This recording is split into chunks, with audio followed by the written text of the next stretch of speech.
All right, good day and good evening, ladies and gentlemen. As always, welcome back to another Live the Fuel show. So this evening, because it is evening, it's 9 o'clock my time. We're smack dab in the middle of the coronavirus thing going pandemic worldwide, et cetera, et cetera. And I'm loving what we're going to talk about here today. Because admittedly, as always, for the newer listeners, we don't know completely what we're going to talk about because it's an open conversational show.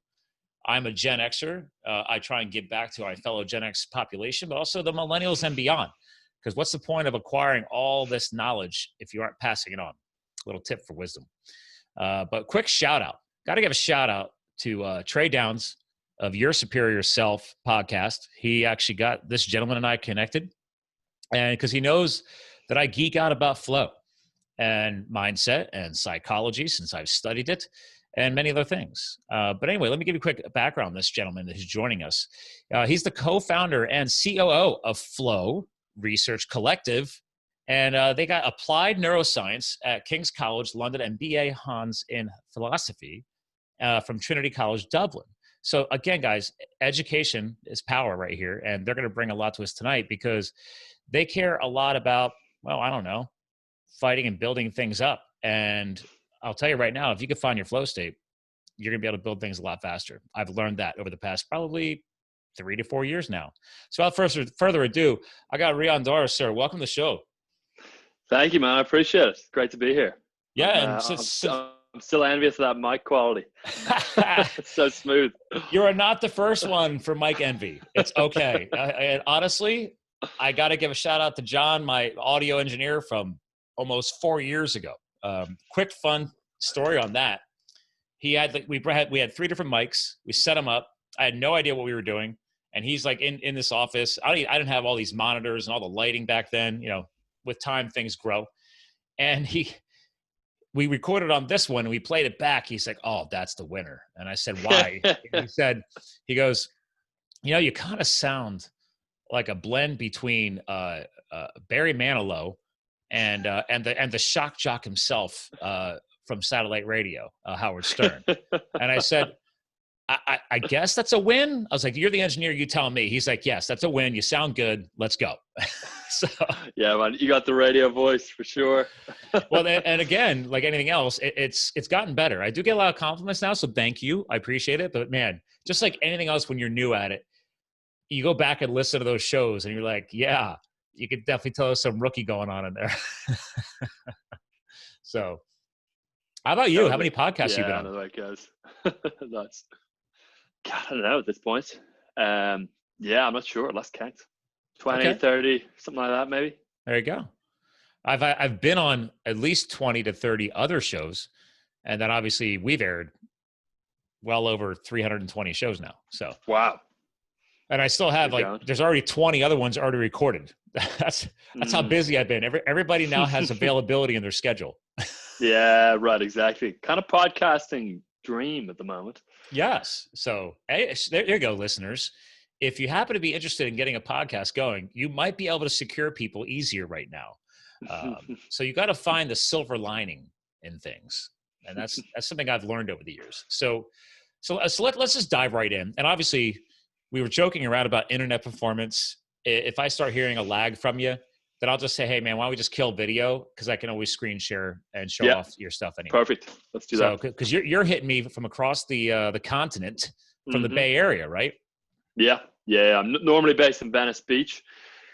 Given all the Corona stuff and the chaos and uncertainty, we moved up here to stay with my wife's parents-in-law temporarily, and our lease was up in Venice anyway. We were supposed to move place down there, so yeah, worked out nicely here in a super nature heavy spot, which is really nice to be a little bit out of the news cycle and chaos rather than watching it from being in it. Yes. I've been in like downtown San Francisco, and it's just like any other city or Palo Alto or any of those. They're just hustling and busy.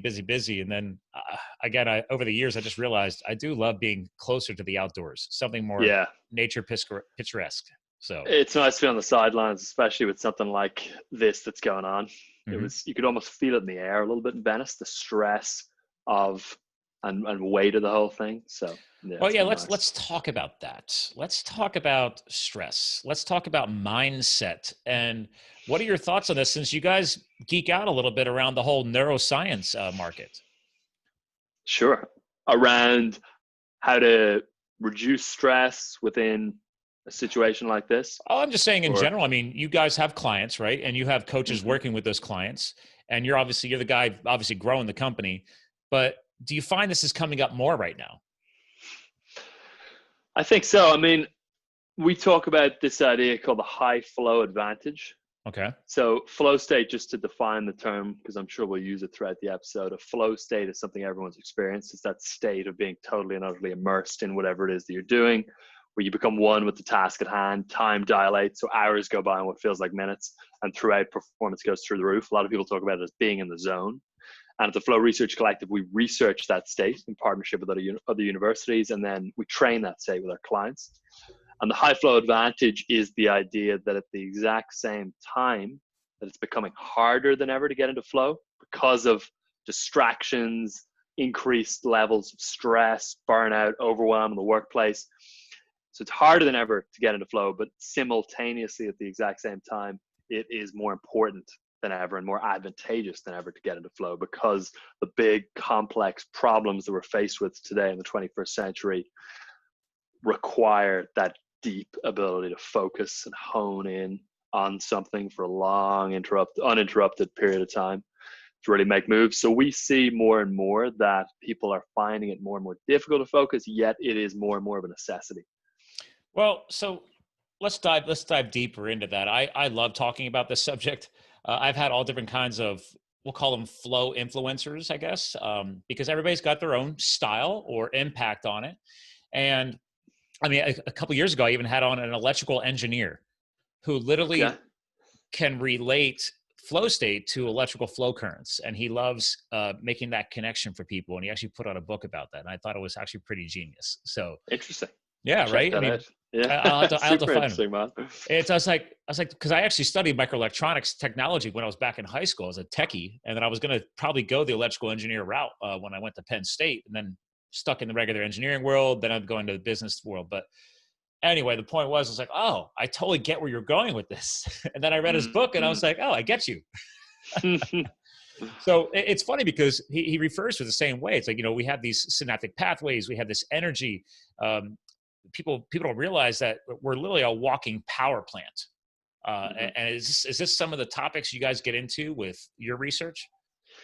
So our goal is to decode the neurophysiology of flow, which essentially means to understand and reduce down what is happening in the brain primarily, but also the body when you're in a flow state or when you're performing your best, which is synonymous with being in a flow state.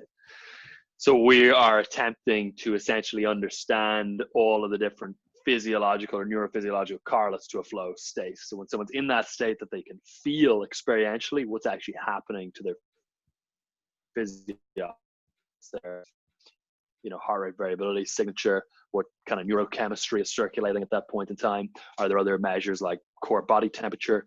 And then when you can understand what is actually going on in the body when someone's in a flow state, you can then start engineering it more effectively, train up a flow state by measuring it and then knowing what kind of behavioral triggers are resulting in you getting into that state.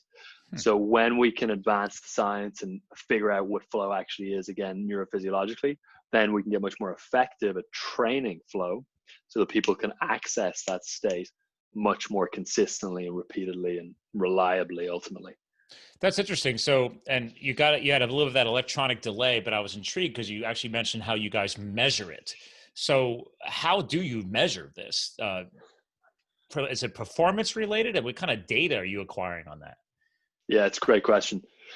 So for now, unfortunately, most of the measures are psychological. Mm-hmm. So the science isn't yet at a point where we can do things like put on an EEG and then know if someone's in flow or not due to their brainwave signature. So it's primarily done currently with psychometric assessments that have been developed by a Hungarian psychologist called Mihaly Csikszentmihalyi. He is the quote unquote godfather of flow research. He wrote the original book, Flow, The Psychology of Optimal Experience, back in, well, he started doing the research in the 60s. I believe that book came out in the 80s. Wow. Yeah, so it's been a pretty long scientific journey, mainly within psychology and just more recently within neuroscience. But he developed a number of different psychometric instruments that you can use to gauge the amount of flow that an individual is experiencing. He developed those with another researcher called Susan Jackson. And that's our main use, or our main way of measuring flow. This is pretty cool. I'm going to be a self-obsessed geek right now. And so listeners, this is why I care about, because I didn't understand flow, years ago. And then I started chipping away at it, and you start hearing it more. And then you go to these mindset conferences and even entrepreneurial speaking events, and you find these other experts who all discuss this. They discuss finding that zone, as you hinted about. And then you start hearing the word flow more, or in the zone more. And then you start learning about meditation and being able to focus. So I'm intrigued on that. Like, do you guys talk about the impacts of learning meditation with this? It's a great question. So we get that question a lot. What's the difference between mindfulness, or a meditative state, and a flow state? There's a number of differences. One is that flow is inherently the product or the side effect of action and engagement. So with a flow state, you have to be doing a thing through which you get into flow. So flow is an inherently active state, whereas mindfulness, at least in contrast to a flow state, is a much more passive state. Usually just is the result of some form of observation, whether that's the observation of your breath or some other stimulus like music or your heartbeat, or how your physiology feels or something like that. So a flow state is an active state by default. You get into flow when you're surfing, when you're playing football, when you're coding, when you're writing, when you're speaking, whatever it is. Whereas mindfulness, again, is a much more passive state of tracking and observing objectively, without judgment, some form of stimulus. Again, usually that's breath or music or something like that. And mindfulness does, it seems, increase our ability to get into flow. So we always say that flow follows focus. Focus is a necessary precursor for flow, and mindfulness enhances focus. It's a form of mind training. You can improve your ability to hold your attention on a certain thing for an extended period of time through mindfulness. And as a result of that, you can focus better. And as a result of that, your likelihood of getting the flow also increases. Wow. It's funny we're discussing this, because, just so you know, you were just getting some electronic delays again. So I'm going to go ahead and just, let me try it. There we go. Let's see if that cleans it up a little. By the way, great headshot, by the way. It's a good look. Better than the current video. Yeah. So, hey man, when you got the hair, rock it. Exactly. But, I literally, about a half an hour before this call started, I was doing a pre-screening on another guy who had come across the show, and he didn't come through a referral like you did through Trey. So I always do a little pre-interview, and he's from Australia, and he's on this exact topic, not obviously digging into the neuroscience, but he's very big into discussing, helping mostly business people, but channeling that unconscious state. Like a lot of us, he said, like, the good thing is right now, a lot of people are, I will say good thing, because they're overwhelmed with the ability right now to have more time, because they're not traveling and commuting and everything. They can free up time in their day to spend a little time getting deeper into themselves and uncovering some things that maybe they have not been dealing with or ignoring, and finding. And he talks a lot about the meditation component, but he and I geeked out about health and fitness, because that's how I find my flow state. And you just brought up surfing. And like, I'm a road cyclist. I race mountain bikes. I was a ski race coach. I'm a CrossFitter. I compete in CrossFit comps. So I'm all about, I got my breathing practices I do. When I'm on a bike, I don't think about my business. But when I get off the bike, within an hour, I will transition back into my business brain, and all that's out of the way. My stress is gone. I'm happy. I'm high energy. Exactly. And so fitness for me helps me reach that flow state, and then that eventually unlocks a even better business flow state, is how I think about it.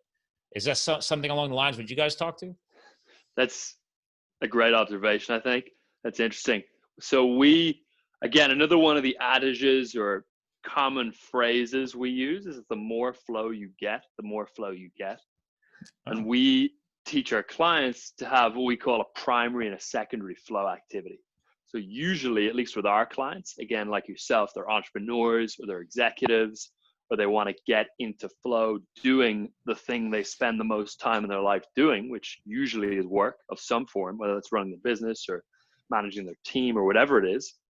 But in addition to that activity that they want to get into flow in, that usually has, again, a professional bent, we get them to develop a primary and a secondary flow activity in addition to that. And usually that's going to be something like you're describing, some form of sport, potentially an action sport, some kind of creative hobby, whether that's playing an instrument, whether that is painting, whether that's yoga, dance, something like that, so that they can get familiar with that state, what it feels like. And as a result of that, you tend to see an increase in the amount of flow someone can experience back at the office outside of that. Like you're describing, you go cycle, and then all of a sudden you're able to unlock that same state within business. Yeah, and I didn't always realize it, right? So it took me, because I didn't have people guiding me. I didn't have coaches. I was just kind of figuring this out over the years. I was like, if I don't work out, I'm a little bit more stressed. But also, I miss some of that flow transfer, as kind of like what I'm hearing from you. It's a nice phrase, actually. I like that, flow transfer. Right, yeah, because I was like, wait a minute. But they're different flow states. But I can transfer that when I'm on that bike. It's all I think about. I think about my road safety. I think about what's going on around me. I focus on my breathing, my performance. So by the time I get done with that 2-hour ride or whatever I'm training for, and I come home and I change out of that gear, and whether I get a shower right away or I not, that's now done, right? And then I can transfer that focus into the next activity. And usually that's when I start having a lot of my innovative thoughts. I've noticed that more and more. Yeah, it's huge. I mean, it's even just a form of extreme presence, which is important for all sorts of different reasons. Daniel Gilbert wrote a book called Stumbling Upon Happiness, which you may have heard of or read. And in that, he cites research, I believe it was done at Harvard, that shows that people on average spend 47% of their time thinking about things other than what they're actually doing. And being in that state of mentally being elsewhere to where you actually literally are is highly correlated with decreased life satisfaction, decreased well-being, mental ill health. So being able to be fully present, fully focused, and all in on whatever it is you're doing when you're doing it is huge from a quality of life standpoint, from a performance standpoint, obviously. And flow is the epitome of pure presence in action. Well, and I love where we're going down this pike, because I'm actually screen sharing right now for the listeners. And again, check them out at flowresearchcollective.com. But you got I love your site here when it comes, what's blocking your peak performance, right? And you got some powerful stuff quoted here from people like Tony Robbins and Bill Clinton, Adriana Huffington. And this is all stuff that I've researched. But again, if I would have known of this stuff over 5 years ago, imagine where my flow could have taken me by now, right? But it's okay. I tell people all the time on this show, this is something new I started adding about a year ago. I realized that there's, just like in health and fitness, going to the gym, just like, putting in the reps, so to speak. I'm interested to hear your thought on this statement, but I was like, listen, it's okay. We're just all at a different place on the timeline. We all can still achieve all the same things if that's what you so choose to get to. But it's just, you just don't know enough yet, or you haven't been connected to the right enough people yet. What are your thoughts on that whole timeline factor? Yeah, it's interesting. It's a good question. I mean, I think that ultimately results are a function of cause and effect, or actions and then corresponding reactions. And sometimes more actions are obviously going to be required to produce some end result if you're further behind the starting line than someone else.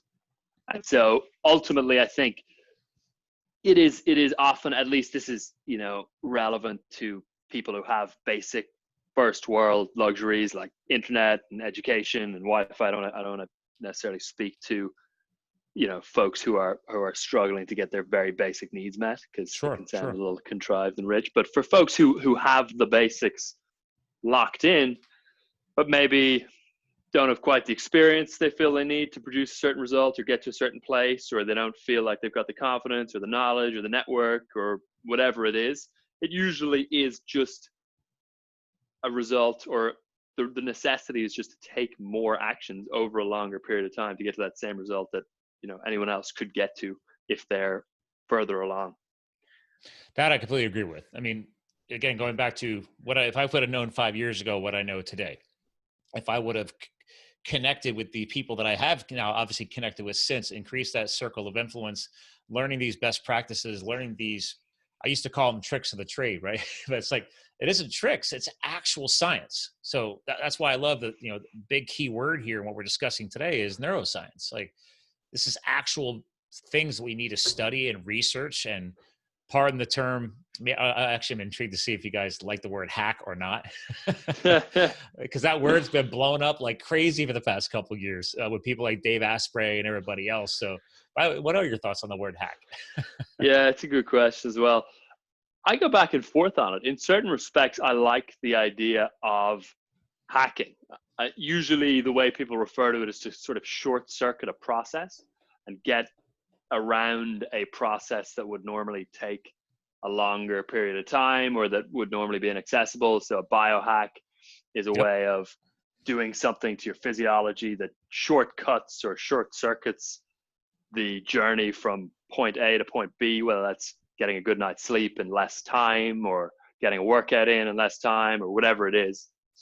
So I think hacks are absolutely possible. And when you know and understand the underlying science around whether it's biology or neuroscience, you can hack your physiology in different ways. And there are 100% hacks that you can find and execute on.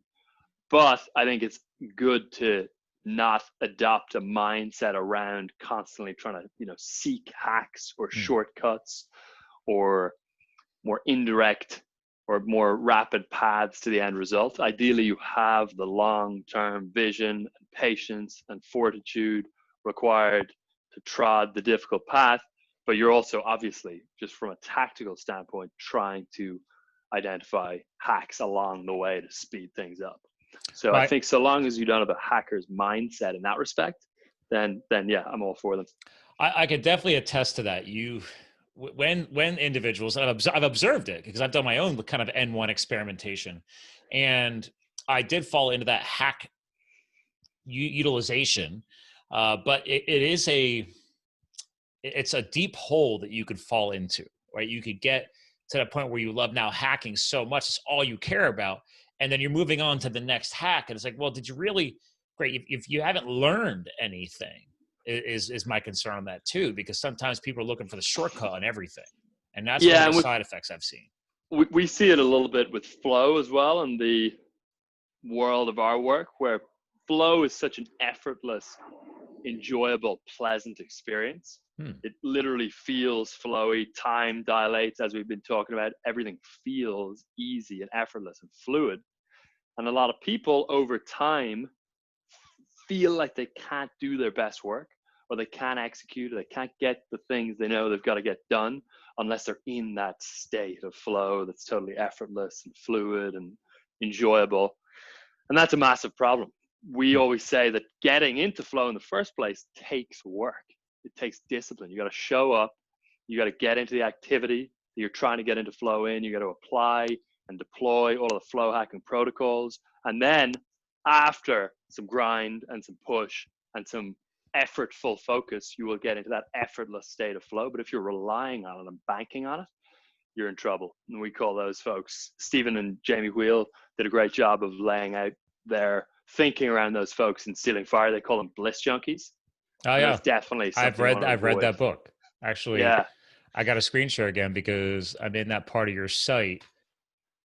And right here in the backdrop, there's Stealing Fire. I've read it. Tomorrowland. Oh, nice. I've read it. Bold. Nice. I've read. The Rise of Superman. I've read. Abundance. I've read. But the last two I have not. Well, that is impressive, man. Damn, kudos. I was like, Good, I'm good looking at this. podcast research. I was like, dude, I got like half these books. A small furry prayer, that final one there is actually killer as well. It's great. It's very different. Which one is that? But it's a small furry prayer. That's the Okay, final yes. one there on the right. All right. Yeah, it's badass as well. But I'm gonna have to get see this is good. I'm getting notes again. All right, I have my next one. Hopefully they have it on Nice. Audible because I do love Audible. Oh yeah, it's and It's I great. get it. There's different schools on thought on too. People say that you should still do the classic reading for a better actual flow of knowledge, as some people attest to. But I can tell you, I used to be a voracious reader when I was younger, and now I love consuming stuff audibly, especially when I'm traveling. Because if I'm driving a car, I don't listen to music anymore in my car. I listen to audiobooks and podcasts for years now. So that's one of my things. So the way I read, I split books into 3 categories. So I have what I call quote unquote thought leadership books, which are a ton of the books that you'll see nowadays on the Times bestseller list, which are basically books with 1 or maybe 2 or at a push 3 core ideas that are usually relatively simple, that are extended out into a 270-page book so that they can fit the title on the spine of the book, and that actually aren't that dense in information, and originally again started out with a few core ideas. And those books I try and get physically and I read, but I sort of scan them, and you can develop a strategy for sucking out the key information and reducing it down to the author's original idea. So that's how I read those books, and it's easy enough to identify if a book is a quote unquote thought leadership book. You can kind of tell if it's been written for, to get on the speaking circuit or as the top of a funnel or whatever it is. And they usually still have great ideas in them, but you can scan those. And then for books, I use Audible a ton for books that aren't too detail dense, but that have some overarching narrative or some overarching message that you want to get. So a lot of mindset books I find great on Audible. And then books that are meaty, detail filled, packed with ideas, and that are the opposite to thought leadership books in that they could be 5 times as long and there's still more to cover. I try and read those physically and take notes. Yeah, throughout. that becomes like a reference volume. You have to kind of know where everything is, go back to it. Some people highlight, some people post-its, whatever. But exactly, those ones, I find those ones tough to really give credit to with Audible alone. And then the sort of thought leadership books, I find at least that a lot of the pages are somewhat redundant. You can just tell that they've been extended out, and being in this space, I know that that's how those books are written as well. Oftentimes, there's a core idea and it gets fleshed out into a full book and repeated through lots of different stories. So you can usually extract that core idea pretty quickly as well. But I find that like quite a helpful stack or process for maximizing reading and learning time. I found myself that it's funny we're talking about books right now, because I literally in the process of hiring the final stage, I'm hiring an editor because I'm finishing my first book, and this is the struggle that I have had. That's why I finally had to just hire an editor to work with me.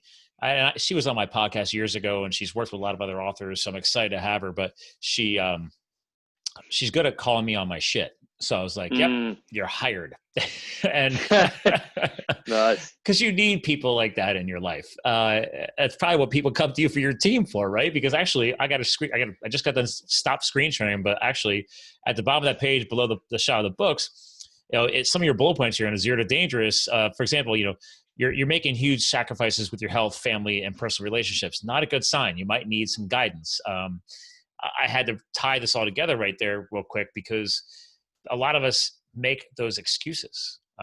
Like, for example, you found a way to, I don't want to say hack, but break up the books based on the type, so you know how to consume them. And exactly, because you still want to honor the content. And but we make excuses saying, well, I'm just so busy, unless it's on, and I used to say this, I said, well, unless you're on Audible, good luck me consuming your book. But I've now, almost 4 years of podcasting, I've had, authors come on and they're not on Audible yet. Even friends and colleagues of mine that have launched a book. And I'm like, well, I can't dishonor them. Like, they're a colleague, they're a friend. I want to promote the book on the podcast. I need to read it. So it's like, okay, well, you can't keep sticking yourself in that one little category. You got to remain open to change and open to other ways, because just like these bullet points you have here, these are signs that people have justified these excuses and justified these positions, but what they don't realize is they're actually holding themselves back from a true upper level of performance. That again, back to flow, right? These are Totally. some of your top points here that I really loved. Yeah, the key point there that we try and make is that you can have it all. It's just a matter of determining what all means for you. Mm, Usually when people colloquially or casually say that phrase, I want to have it all, or I want it all, they mean I want everything that I actually care about and value all right. at once. They don't mean literally all. They don't mean literally everything. They don't want to have 6 careers at once. They want to crush it in their career and have a good family life and be healthy. And that's usually what people mean by all. And so the first step in having it all is determining exactly what you mean by all, which is obviously a matter of getting clear on your values and your priorities. And the second step is just learning the tools needed to be able to allot time effectively and cover all areas of life, which is absolutely possible for the vast majority of people. Yeah, it's funny because, like, I mean, I could see myself in a couple of these areas here. Like, I mean, I tell people all the time, stop using the word perfection or perfect. It's really, I just don't agree with it. It's a very unhealthy mindset for some people because it's very easy to knock them out of that positive place, and they start beating themselves up and stuff with it. There's a lot of comparison, and I was like, no. I agree with your points just now, where it's like, what matters to you? Like, if you want it all, make sure that all is aligned with you. And like, I feel that I am a high performer. The second bullet point here, right? I also feel that I've made the sacrifices in my past, but I've learned from that, and I will not sacrifice my health or my, Mm-hmm. last week was our 1 year wedding anniversary. It was St. Patrick's Day. So it's like, hey, I had to learn over the years, like, oh, wow, it took me to my 40s to finally get married because Mm-hmm. I was justifying there was no room for that. Right. So these are things Exactly. I've had to Exactly. teach myself. Yeah, and they're the kind of beliefs that can be tricky to spot, but very important to uproot. Like that can be a very much so an embedded underlying narrative. If I want to be a high performer, I don't have time for marriage. Mm. Yet, what's the actual basis for that in reality? It's usually just an underlying untested assumption that hasn't actually been subjected against other actions that could prove it wrong. Yeah, it took my wife while we were dating breaking up with me to like set off a bomb in my head. Like she That's like funny. first year dating anniversary, barely made it to the first year, and she dumped my ass. And I've now said this on. I don't care. Like I'm completely transparent these days too. Man, I tell people it's so freeing. I hide nothing. Yeah, I don't yeah, care what people think. I'm not here for cloak and dagger. I am here to be true, transparent. And one thing I learned from a great mentor is to ensure that I'm approachable, so people will see that I'm real and that everybody's got their opportunities. So, that's why I love bringing up the whole marriage thing, because that was holding me back. I was not allowing. Actually, this is going into my book too, because I've realized that now that I wrote the book, it might become a multi-segment factor, because the title of my book is going to be "So You Want to Be a Hot Shot?" Like yeah. question mark, right? I like that. That's why, because when I found that career opportunity, I was like, oh my God, like, what if that's what I'm meant to do the rest of my life? I'm an adrenaline junkie, blah, blah, blah. Let's go do this. It was one of the most dangerous jobs on the planet. Like, yes, let's do it. Um, but after doing that for 2 years, so much was learned. And I realized I had to put it down on paper, not just to honor the experience and honor some massive lessons learned, but also to be truthful and mention the stuff I was screwing up because of it. I got a little, I'll go and say a little pompous. I was overly confident. I wasn't letting my old life back in a little bit. Like, I was not reconnecting with old friends and family as easily. I was still cut off. I wasn't allowing any romance in my life. I was still very just go, go, go tough guy. And it wasn't working. So I also want to make sure that's going into that book, right? It's like, hey guys, yes, these are all these amazing things I could share in the book and amazing lessons learned, getting humble and things of that nature, but here's also some really bigger lessons learned that I had to unlock, like bring the walls down, let things start flowing more, because I was afraid. Like, I took all these risks in my life, and the one risk I didn't take was risking my heart. And that was like a huge, like, floodgate of flow. I'm calling it flow, but just it was like a tidal wave that I unlocked, and it's still being unlocked.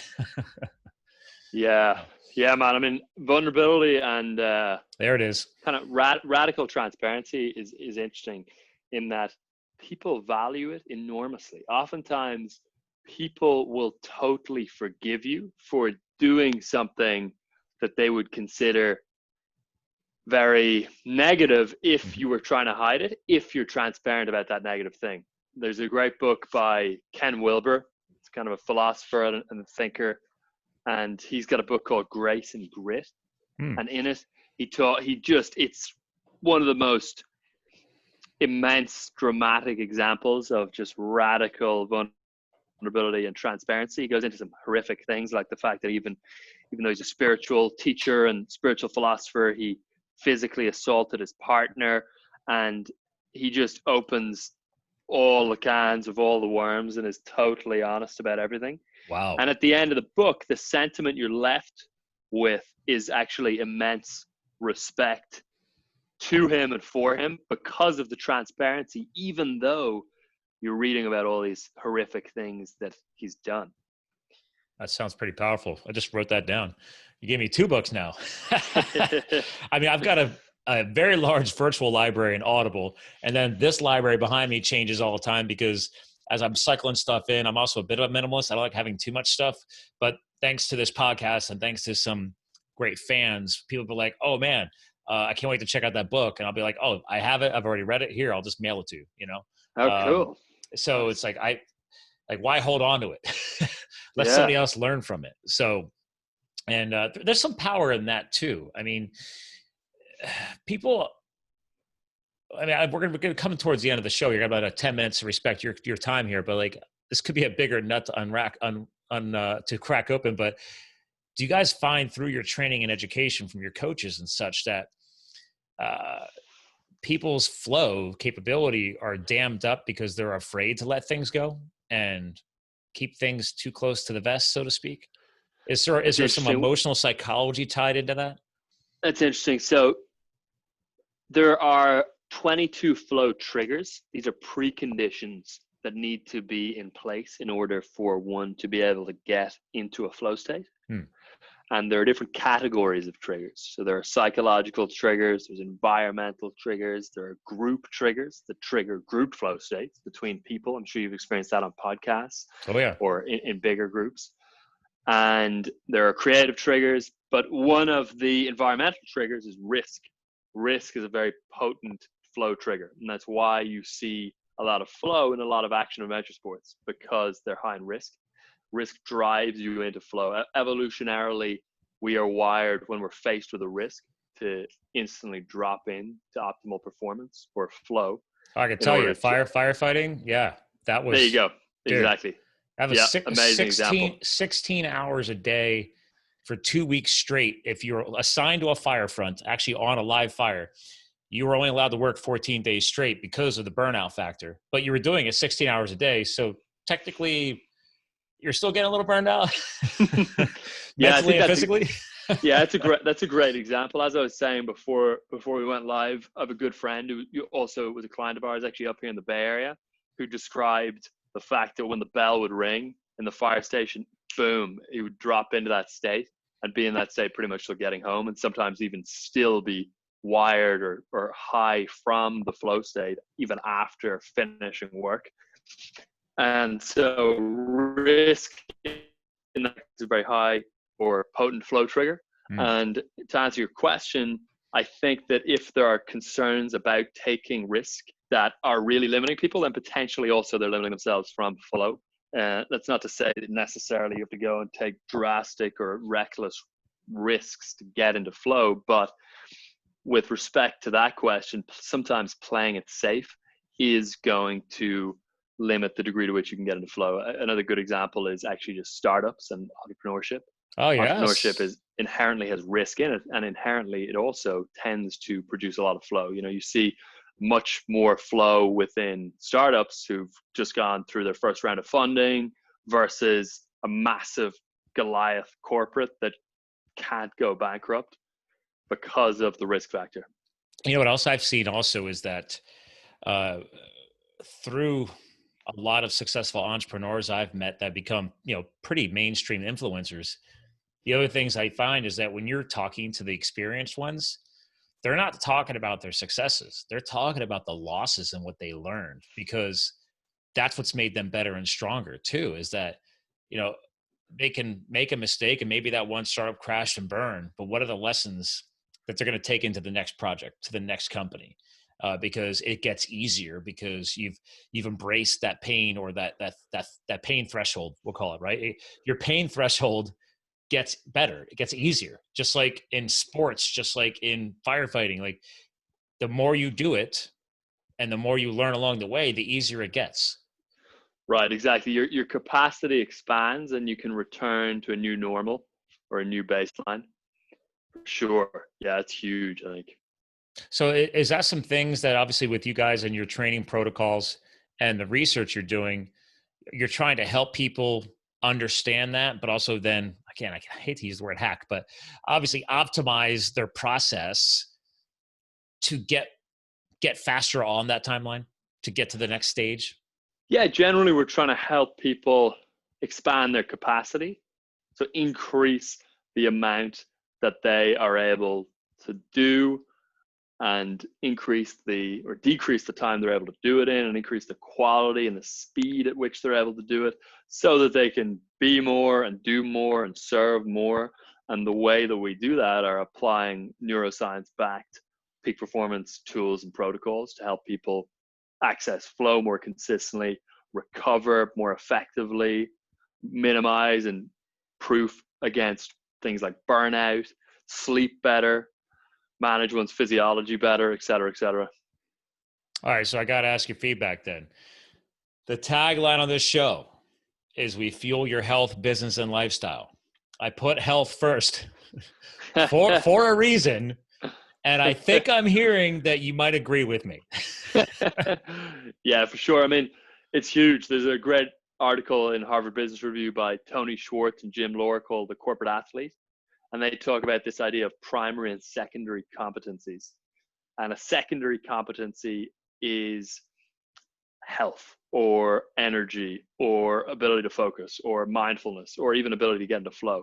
And a primary competency is a specific skill that you are deploying, like coding or podcasting or editing.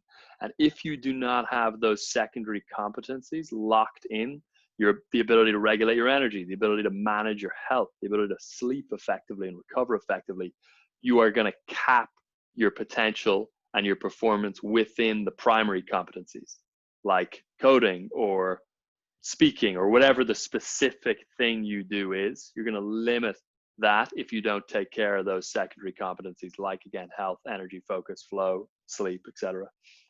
Thank you.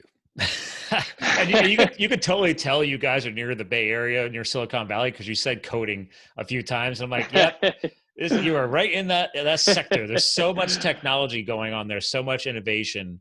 It's hard not to bring up those professions, because I'm sure you guys are coming across it all the time. For sure. Exactly. But I got a screen share again as we're coming towards the end of the show, because I'm a branding geek is what I do. I love to help people control their brands and grow their brands online.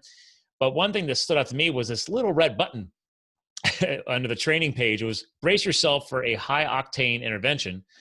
And then I scrolled down here below your free training option here for guys to get, kind of put their toe in the water, and the training stack, right? People hear about like supplement stacks and everything else. So I love that play on words. And then you got 0 to dangerous. You got art of the impossible, baseline to beyond. You're just living my style right here. Good. Yeah. Steven gets all the credit for the names. He is one of the best namers of things, books, trainings, everything that I've come across. His recent audiobook he put out was called Mapping Cloud 9, which I just thought was the coolest name. It's about peak experience, meaning, Cloud 9, obviously. Yeah. And he's great. He's great at the names, for sure. Dude, this is awesome. I'm loving this. So I can see why Trey wanted us to get connected. Well, so listen, I want to respect your time. And again, ladies and gentlemen, flowresearchcollective.com. But here's the best part, because you're such an influencer in the neuroscience side of things and the flow we're discussing today, I ask my guest co-hosts to help close the show out with some, for the years, it was always, what are some final words? But nowadays, I've realized it's not just about the final words, but what is a legacy message? Like, if people forgot everything else we just discussed about you and what you guys are doing, what is something you want to leave behind for the audience? If there was one thing they remember about you and what you guys are doing.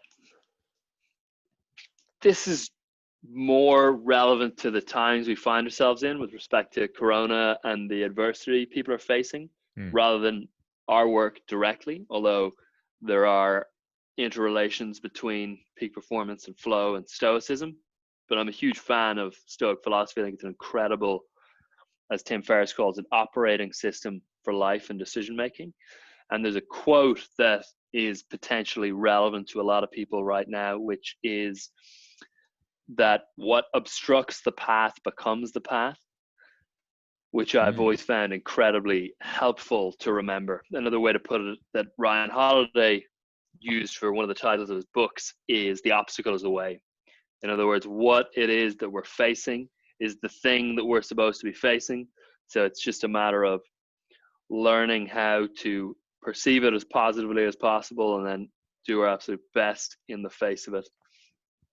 I love that. That's awesome. Well, listen, hang tight for a couple seconds. I'm going to give you a proper goodbye off the air so you can get back to your evening. Ladies and gentlemen, again, we talked about neuroscience today. We talked about flow state today. We got a few book tips coming in. All this stuff will be listed in the show notes, obviously, like we always do. So again, ladies and gentlemen, we're here to fuel your health, your business, and your lifestyle. I'd say he definitely helped us do that today. So thanks again for tuning in. And remember, you too can live the fuel. And we'll talk to you guys again soon.